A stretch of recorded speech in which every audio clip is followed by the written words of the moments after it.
Poster Chidanand sir ಹಂಗ ಬಿಟ್ಟ ಬಿಡತ್ತಾರ ಮುಂಜಾನಾಗ ಸಂಜಿಕ ದಿನಾಲು. ಈಗ ಹೊಸ ಪ್ರಾಜೆಕ್ಟ್ ಇದೆ. ಅವತ್ತ ಕರ್ಕೊಂಡ್ ಹೋಗಿ ನನ್ನ ಶೂಟಿಂಗ್ ಮಾಡ್ಸಿದ್ರಿ. ಅದಕ್ಕ ಕೆಲ್ಸದಿಂದ ಕರ್ಕೊಂಡ್ ಬಂದ ಹಾಡೋ ಕತಿನೋ ಏನು ಗೊತ್ತಾಗ್ಲಿಲ್ಲ.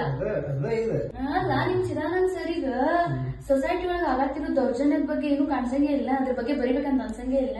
ಇದೇನಾಗಿತ್ತು ಗೊತ್ತಲ್ಲ, ಇದ್ರ ಹೆಸರು ಈಗ ಆಕ್ರಂದನ.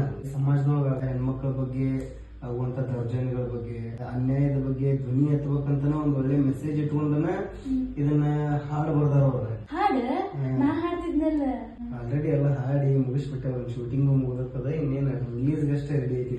ಅಲ್ಲ ಅದೇವಾಗ ಶೂಟಿಂಗ್ ಮುಗಿತ? ನೀ ನೋಡಿದ್ರ ಮನ್ಯಾಗ ಅದಿ 3 ಹೊತ್ತು. ಅದಕ್ಕೆ ನಿನಗೆ ಬಾವ್ಯಾಗಿನ ಕೊಪ್ಪಿ ಅನ್ನೋದು ನಾನು ಹೊಳಮೊಳ. ನಾ ಈ ಸಲ ಶೂಟಿಂಗ್ ಎಡಿಟಿಂಗ್ ಡೈರೆಕ್ಷನ್ ಮಾಡಕತ್ತಿಲ್ಲ ಇದ್ರದ. ಹೊಸದನ್ ಕರ್ಕೊಂಡ್ಬಂದ್ರೆ ಹೊಸ ಕಲಾಶ್ನಿಕೋ ರೆಡಿ ಮಾಡ್ಯಾರ. ಯಾರ ಹೇಳ?